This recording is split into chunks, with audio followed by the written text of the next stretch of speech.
Hey there, everybody. Welcome back to another episode of Foot Traffic. I am so excited. I get to have Michael Hyatt Miller here on the podcast today. Megan, welcome to the show. Hey, Stacy. So glad to be here. Yeah, I am a big fan of you and the company, the Full Focus Planner. So it's going to be such a good conversation today to dive in. I love chatting with other entrepreneurs, busy moms like yourself. So I'm excited to have you here. Can't wait. Let's do it. So before we dive in, can you just kind of give yourself a little background? Like, what has your entrepreneurial journey looked like? Kind of just fill us in and then we'll go from there. Yeah, well, I think I am a born entrepreneur, both by personality and because of my family. My dad's been kind of a serial entrepreneur all his life, and now we're in business together. We have a leadership development company called Michael Hyatt and Company, and he was the former CEO of Thomas Nelson Publishers, came out of the publishing world, and I joined him in 2012 in the business. Things have just kind of taken off from there. So it's been really fun to work together in a family business. That's been interesting. People ask about that all the time. But we're actually so similar that we're really natural business partners. We think a lot alike. And, it's just been neat to kind of both bring our unique strengths to the table as entrepreneurs, as business owners and leaders, and complement each other in that process and build what we have today. So we have the Full Focus Planner is one of our brands. That's a physical paper planner product that is a quarterly planner, and we sold about 1 million of those almost at this point, which is crazy. They're beautiful, you guys. Gorgeous, gorgeous planners. Thank you. That was a really important thing to me. After we kind of created the concept, we really wanted to say, okay, how can we make this more fun, more beautiful? Because I had actually women in particular coming up to me at events that we held saying, hey, we love the system of this planner, but could you make it more beautiful and more colors and all that. So I designed a line called the Bold Line for the Full Focus Planner. Then we also have an executive coaching program called Business Accelerator. And we also do corporate training based on the Full Focus Planner and some other topics as well. So that's Michael Hyatt and Company. I love it. Now, I think a lot of people that have personal brands, they always ask things like, what am I going to do with this? Like, I don't want to be the face of it forever and all of that. So, knowing that you are now the CEO of Michael Hyatt and Company, right? I think it gives a lot of people listening a little like, okay, like somebody else could help me do this and we could build our team out. So when you joined back in 2012, I mean, obviously you've just started, you're working with your dad and the team, I should say. How long until you were like, I could do this. Like I could really do this and build this company. Well, that's a great question. I'm actually the COO, so I will be the CEO in a couple of years. That's part of our succession plan. I'm not there quite yet. So, but I love hearing the stages, right? Because you have to start somewhere. Totally. So I originally came on and I was working part-time managing one of our brands that was a new brand. And over time, it's like every month, my role just mushroomed into more and more and more until eventually I was running the company. I'll tell you what, though, and this I think will be relevant to your listeners. As a mom, so I have 5 kids, ages 19 to 1. 3 of whom are adopted, and my older 2 are my stepkids. We have a really interesting family. In 2011, we adopted 2 boys from Uganda who were 3 and 14 months. And that was right at the time that our business was taking off. And my dad came to me and he said, hey, I really want you to become the chief operating officer. I want you to take over the business. And I was like, that's great. But I actually have 2 kids with special needs now who need me home after school. They had significant histories of trauma and all of that. And so I said, the only way I can do this is if I can be done when they get home from school at 3:30. And he said, fine, I don't care. If you can make it work, if you can make the results work, it doesn't matter to me. So anyway, that was a really interesting constraint for me to ultimately say, hey, I have this ambition. I want to do this. Like you said, I think I can do this, but it has to work for the rest of my life because my kids are so important to me. I'm not willing to sacrifice my family on the altar of my ambition. And at Michael Hyatt and Company, we call that the double win, winning at work and succeeding at life. We've got to have both. I love it. So what is a typical schedule? Like what's your work week look like? Yeah. So my work week, I work from 9 to 3 every day. I spend Mondays and Tuesdays primarily in one-on-ones, including a meeting with our CFO, like a cash flow forecasting meeting. Then Wednesday is typically a no meeting day where I'm working on projects. So yesterday was Wednesday for us. And I was working on just kind of some big picture stuff related to strategic planning. And otherwise, we're just entering that process in this part of our year. And then normally I'm in meetings, group meetings or project related meetings on Thursday. And then I have external meetings on Friday. So in our full focus planner concept, we call that the ideal week. And that's kind of my ideal week. And I would say most of the time things pretty much align with that. And it works really well, as opposed to like every day is just kind of a mishmash of all kinds of stuff. So I like that. Yeah. I loved hearing like the rhythm and routine to what it is you're doing. And I think it's so important, you know, as we enter, you know, another, like, who knows what will happen with COVID and things like that. So having that rhythm and routine is helpful. How have you managed, like, what did March look like for you when you had this perfectly pretty, you know, and then all of a sudden maybe all the kids are at home. So like, what did that look like for you?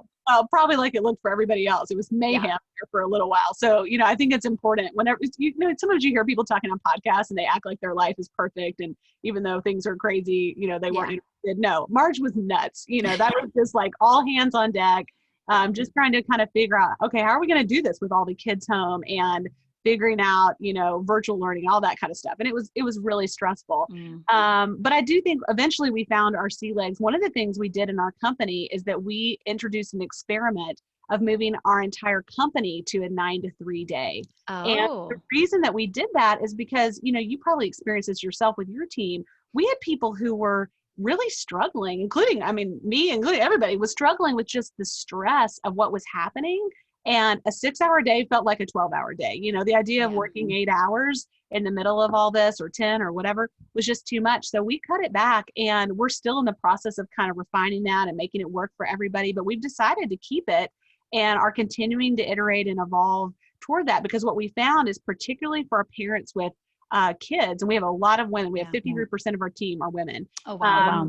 That, you know, especially for moms, that really helps, you know, to not have to choose between the after school activities and really making a difference in your business. So yeah, I love that. Okay. So out of the full focus planner, what are like your favorite systems and things you do? Yeah, that's a great question. Well, the first thing that I love are the daily pages. Okay. And this is like deceptively simple, but it's so powerful. When you open up the daily pages, and this would just say like, you know, Monday at the top, what you're going to see is you're going to put your schedule in for the day, but you're also going to identify your 3 most important tasks for the day. We call that your daily big 3. And I love this because most of us were taught to make to-do lists that are just like continuously growing every day, all week long. They just get bigger and bigger. Every time you check something off, you add 3 more things. Not in our system. In our system, our question for you every day is, what are the most high leverage, meaning you get a disproportionate return for the investment of your time and energy, activities that you could do that are really going to move the needle in your business, that are going to move you closer to your goals? What are those things? And so that's what we call the weekly big, or the daily big 3. Yeah. We also have the weekly preview, which is the part where you're kind of looking back on the week. So I do this normally on Sunday evenings, you know, looking back at the week. What were my wins? What could go better? What do I want to change for the coming week? What do I have coming up? What important projects are on deck? And then what are my weekly big 3 outcomes that I need to achieve to make progress toward the goals that I'm focused on for the quarter? And so, sorry if you hear that in the background. I have a guy with a weed eater right outside. No, can't hear. You're good. Working from home. But anyway, you know, I love that concept of the weekly big 3, because then you know where to focus. I think so many of us are just scattered with 1,000 things that feel like they're top priority. And really, it's the few important things that are going to move the needle in our business and our personal life for that matter. Absolutely. So if somebody listening is like, oh, I like this concept, I want to do this, but I want my team to get on board. That's another thing is, I think everybody knows this. Everybody's picking the daily 3, right? And then my team's got their, 72 things in their inbox, and you're like, no. So how do you get others on your team to help kind of stay productive like that? Well, I think that's a great question. And honestly, it's a challenge for every small business owner and every leader. I mean, this is something we're all facing all the time. How do you get buy-in? I have found what's really successful is to set everything up like an experiment. This is something that my dad kind of started doing a while ago, and we do it all the time. And honestly, people will get on board for anything if it's an experiment, and they feel like ultimately it's not a permanent decision if it doesn't work out. So what I would do is I would say, hey guys, we're going to do an experiment. We're going to all get the full focus planner, and we're just going to every day, I don't know if you use this, we use Slack in our business. That's how we communicate internally. Maybe you use email or text, whatever you use. but every day, let's just share with each other what our daily big three are. And let's just have like a little kind of accountability thing that we're going to do. And let's just see what we think about that after 30 days. Just set it up like a low risk experiment. And I think what you'll find is that creates a barrier of entry that's really low for people. And then they're willing to get all in because it doesn't feel like they have to decide if they like it or not. They just have to try it. And I have found that is a great way to get people on board with stuff. And rarely do we try things as an experiment and then go back on them later. Usually they stick. You know? Absolutely. No, I love that idea. So we use Monday.com, and I'm already envisioning we could have a board called the Daily Big Three. Absolutely. Everybody chimes in the morning, like, what do we got going on the Friday? When you do your, when you do the next week, are you doing it on Friday as a team? Are you doing it on Monday? What does that look like? Typically people are doing it, I would say most of our people are doing it on Sunday evening. Okay. So that's because it really includes both your personal and professional life. Most people like that. I always say what I like about that is that's the way that I'm able to sleep on Sunday night. You know, that like dread kind of feeling sometimes you have on Sunday night where you can't go to sleep because your brain's running and you're like, wait, what do I have tomorrow? To me, the weekly preview process, having reviewed your calendar, having identified your weekly big three, that's what enables me to just relax and rest and get a great night's sleep on Sunday night. So most of our team are doing it on Sunday night. I would say some probably do it on Friday as well. But then every team kind of has an individual way that they're sharing those on, you know, in the coming week. But it's really helpful. You know, I think that's a powerful practice. It's so simple, but it's so powerful. Yeah. And I think, you know, as somebody who has people on their team, again, it's like we just assume everybody knows this. Everybody must be doing this. And if you could just teach them the way that you want it to be done, or that way that you're finding yourself most effective, efficient, and all of that things, especially during COVID, you know, we've had to figure out as the entrepreneur how to manage this. But sometimes we forget to stop and tell, you know, our employees, our contractors, hey, I've tried this and it's really helping. Maybe try this too and see, like you said, an experiment. I love that word. Well, I love what you just said, Stacey, because I think that it's easy to forget as an entrepreneur, as a business owner, as a leader, we have a lot of control, right? We can make a lot of decisions. We can see the external circumstances, and then we can do something about it. But the people on our team don't necessarily feel that same level of control. And what I love about these very simple practices in the Full Focus Planner is that they give people a sense of control. And I literally say, you know, I'm holding my planner right now if you're listening. You know, this is like a sense of control you can hold in your hands. Yeah. And I think that's really valuable for people right now. We've seen our sales really go up. And I think that that's because people are like, hey, I don't know what's going on outside. You know, we got the election, we got the economy, blah, blah, blah, all these things, but I can decide what I'm doing today. And that gives people an extraordinary sense of certainty and control in a time when that's kind of hard to come by. Yeah. And I think too, we have so much to do, and you have to be okay with just going, but what are the big three things that I'm going to do? And if I only get that done today, I'll still feel good about my work day. Absolutely. It's kind of like redefining the win. And it's sort of that Pareto principle of 80% of the results come from 20% of the work. And I think that's very true about our to-do list. It's not about getting all the things done. It's about getting the right things done that really move the needle, and then just letting other stuff go. You know, there's so much that we think we have to do that we really don't have to do, or we could automate it or delegate it or something else and free ourselves up. So I think that's the secret. I love it. So what do you do though with the 32 things that are really on your to-do list if you're only putting the big three down? Yeah. Well, I mean, I think you can kind of keep a backlog of those things that you can look at, and they're candidates for the next day. Yeah. It helps you stay realistic with what you can humanly accomplish in a day. You don't actually need to do 32 things every day to be effective. Nobody does in their job. That's just like that's not reality. I think that sometimes it's like making the list helps us have a sense of control because we don't really feel like we're accomplishing anything. Yeah. Instead, if we accomplish the big things, I think we'll get the same payoff emotionally, psychologically, and, you know, in terms of our results that all those things are giving us. So a lot of times I have kind of just like a little list, you know, in the Full Focus Planner, there's a place for other tasks besides your big three. And I have those, and they're great if you get them done, but they're not mission critical to your business. And what we want to make sure of is you're not doing the piddly stuff at the expense of the important stuff. And that's why we have the daily and the weekly big threes. Yeah, because you can check off 7 things and really they didn't need to happen today. They didn't really move the needle in your business. You're just wasting your time. And sometimes they're a means of procrastination. I had this happen to me earlier today. I had a couple of, really a big 2, not really a big 3. And I had a bunch of other little things on there. And I was really tempted to do the little things. And it was the fact that I had identified, here are my daily big 3. You know what? No matter what, before I'm done working today at 3:00, I am getting these things done. And that kind of focus helped reorient me out of the procrastination. I love that. And I like when you said that those can be like a candidate for future. Like, they're a maybe, but like, we'll see what happens, but they're not getting on that list today. That's right. What would you say has been your biggest struggle for you as a woman in this industry?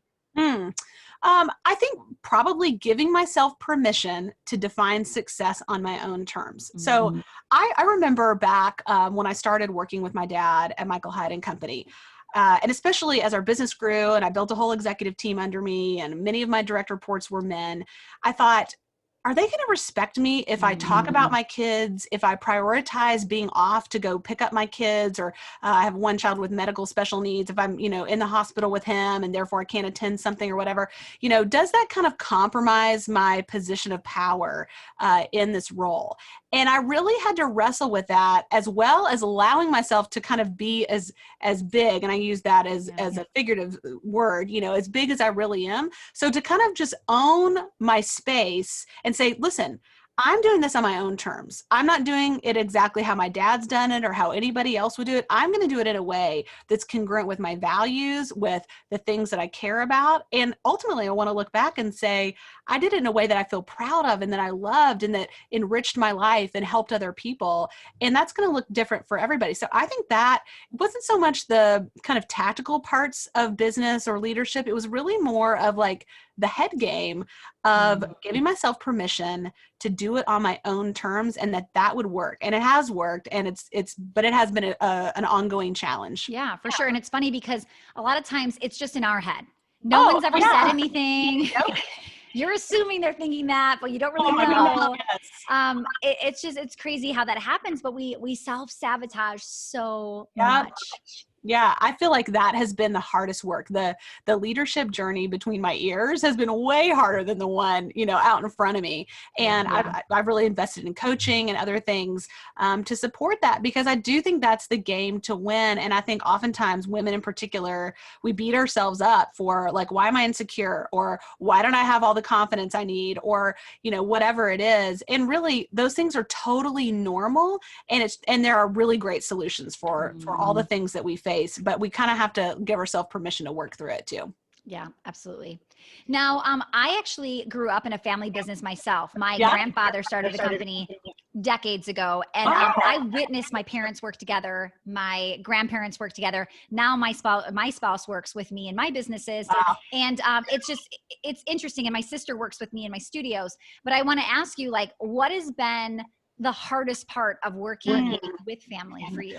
Well, I would say 2 things. Number one, just kind of establishing a standard for communication, that we were going to be really honest, that we were going to have really direct communication, that we're going to have really professional communication. I think we've done a great job of that, but we were very intentional from the beginning.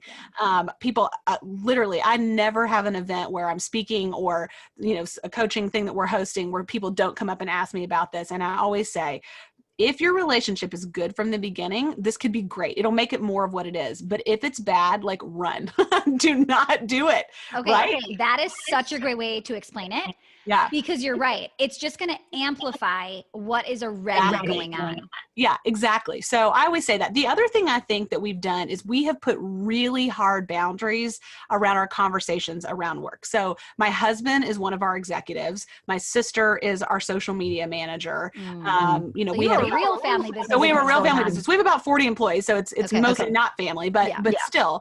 And what that means is I have 4 sisters. So only one other one works in the business, and all the husbands and kids and all that. We have just decided when we're not at work, we're not talking about work. You know, we don't talk about work when we have a family dinner on a Sunday night. We don't talk about we don't talk about work when we're at the lake, you know, hanging out together on the weekends. We don't do that because it's just unfair to the other people. It kind of creates like an us versus them mentality.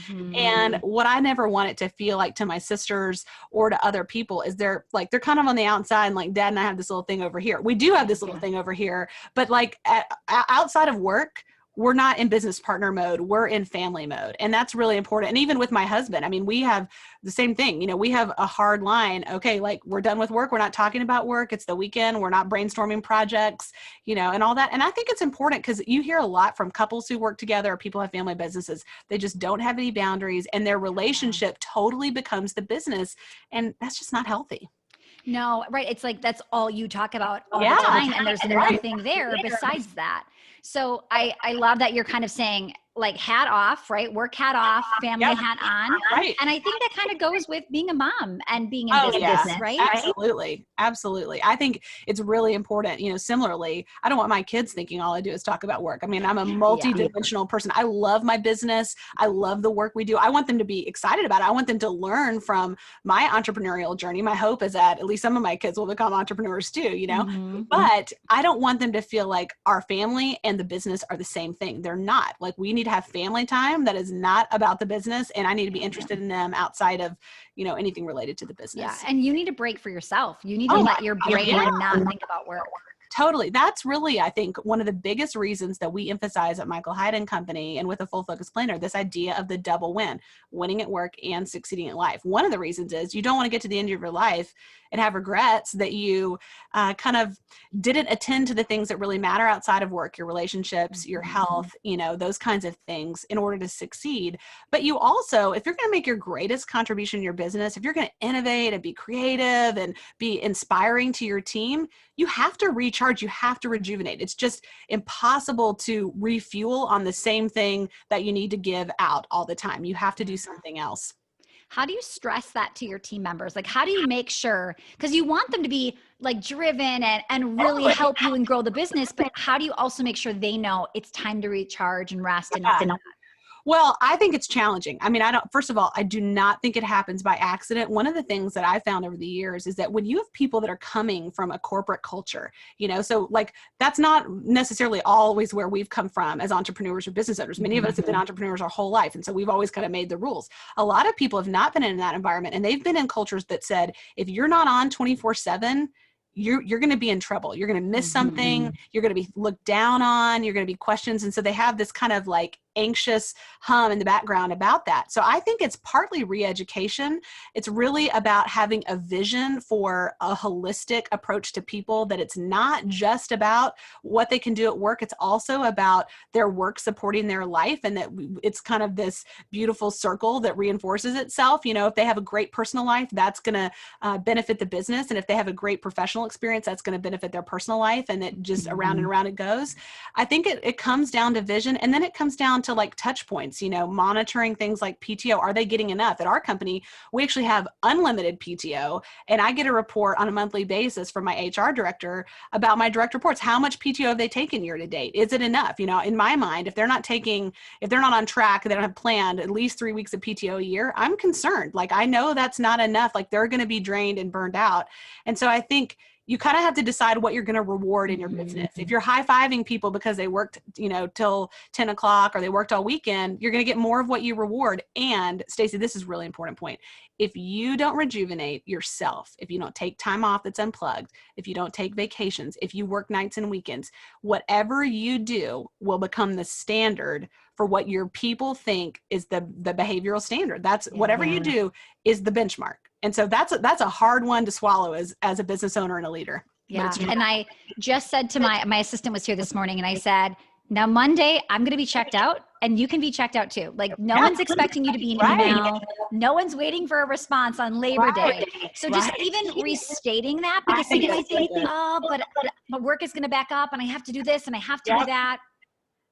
Yeah, absolutely. I tell my team a lot. guys, we're not saving lives here, like, which probably sounds kind of flippant, but like no one is literally going to die on the operating table at Michael Hyatt and Company if we don't answer their customer experience email, over the weekend. Like, it's all okay. Like, we're selling planners, we're selling coaching, like everything's going to be okay if it's not an immediate response. And I think there's a level of humility for all of us, and especially as business owners, that's helpful to remember. Like, we're not, most of us, some of us, probably some of your listeners are actually saving lives. That's a different situation, but you still have to figure it out there too. But, just to remember, like, people matter most. And that's the long game. Yeah. I own 2 performing arts academies, and we hired an office manager who came from a dental practice. I made a comment like, now, if it's an emergency, you can call me. And she's like, when would it ever be an emergency? Like, I came from, like people in like screaming pain. And she's like, I just can't even imagine an emergency in a dance studio. Right. But in my mind, I'm like, well, oh, okay, you're right. Like, I guess that isn't actually an emergency. It could wait till Monday. Right.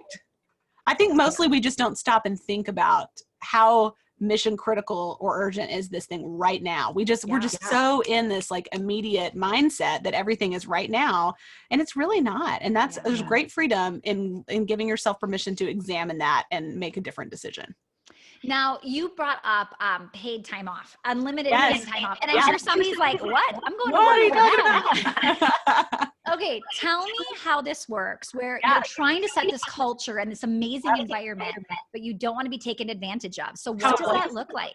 Well, I get asked this question a lot, and we actually got this idea from a client years ago who had a big tech startup with about 700 employees. And we thought, okay, if he can figure it out at that scale, we can probably figure it out. And we asked him, has it ever been abused? And he said, the only time it was ever abused was with someone that they should have never hired in the first place. And I think that's key. So if you're hiring people who, as Dan Sullivan says, have batteries included. So these are like self-motivated, self-propelled people. We're not talking about people that you got to be constantly behind and like pushing. I love that. Batteries included. I know. Isn't that great? I like that too. You're not pulling these people or pushing them forward. You're kind of pulling them back sometimes, pulling on the reins a little bit. So assuming that, I think that is an important assumption to say has to be part of this. If that's true for you, then what I think is you're giving people autonomy. And what we know about autonomy is that it's one of the most significant factors in engagement and in work satisfaction. So this is a great way to do it. So basically what we do, our policy is that you can take up to 2 weeks at a time, has to be approved by your supervisor. It's not like willy-nilly, like, hey, I'm just going to come to work for 2 weeks. That's not happening. We have an HR platform called Zenefits. Everybody puts their PTO requests in there. It's very formal, all works out. And then, that's all you have to do. You just have to submit your request. It's either approved or declined. And we probably approve 90% of them. Sometimes there's some negotiation around timing, depending on what's happening in that department by the supervisor. But we really haven't had any issues at all. I mean, I would say the only issue we have is trying to get people still to take enough time off. And I had to start saying, guys, 3 weeks is the minimum. If you're not taking 3 weeks, it's not enough. And there's just some people who are wired to sort of be tough on themselves and, kind of like hard in a way that's not helpful. And so I think sometimes some mentoring is helpful, but I would say what I'm constantly working on is the opposite of what you would think, which is still encouraging people to take enough time, because we do have a really driven team, like you said, Stacey. Yeah. Well, and I think too, when you said unlimited, some people just want to hear, but what are you hoping for? Like, give me a number to ballpark. So I think when you say to somebody minimum 3 weeks, you're going to get the person to go, perfect. I'm just going to take 3 weeks. Sounds good to me. Right. So I like that you give them a number too, because some people, they don't want to step on your toes either. They want to do exactly. We also offer every 3 years, if you have 3 continuous years of service with us, you get a 1 month sabbatical in the summer. And we've been doing this for years. And I tell you what, this is such a great investment. The logistics of it can be a little challenging. You have to like kind of work through how it all works. But we have now like 10 people a year going and doing this at a time. And including our chief sales officer who went this year and had his biggest month ever while he was gone. That's a great testament, I think. But what people gain from that kind of time off, to your earlier point about being rejuvenated and being creative, so you have something to bring back, they come back like totally recharged. I mean, it's just amazing, you know, and that's something that my dad started doing himself about 10 years or more ago, and that I'm doing as well. And I just think when, and he's doing it on an annual basis, when people are doing this, first of all, I mean, they just become lifers for you. You know, they're just how else could I possibly do this? Right. You know? So that's another neat thing kind of on this same vein. Yeah, you're giving it something so like too good to be true that they will never want to leave you. Exactly. And you're encouraging that loyalty by saying we're rewarding you for 3 years here. Absolutely. Yeah, I love that. All right, as we wrap up, what do you guys have coming up? Like where is your focus for the end of the year and wrapping up 2020 strong? Anything that we need to know about? Well, we have a couple of exciting things coming out. We have just released recently a pocket edition of our planner. So we have kind of our original version if you were an early user of it. Then we have the bold line, which you were talking about that I created. Then we created a small version called the pocket. We have an executive line, and we're just about to introduce what we're calling the coil, which is a couple of the colors in the bold line with a spiral, matte gold spiral binding, which I'm really excited about. I love a good spiral. So I can't wait for that. We just continue to expand that line, and people are loving it. So if you don't already have a full focus planner, please go to fullfocusplanner.com and check it out. I think you're going to be excited to see what you have in there. I've been giving them as gifts to people. Like to me, it's like, who doesn't love a good planner, right? So that's my new go-to gift. That's awesome. Megan, thank you so much for being here. Where can people find the planner, find you guys? Where are you online?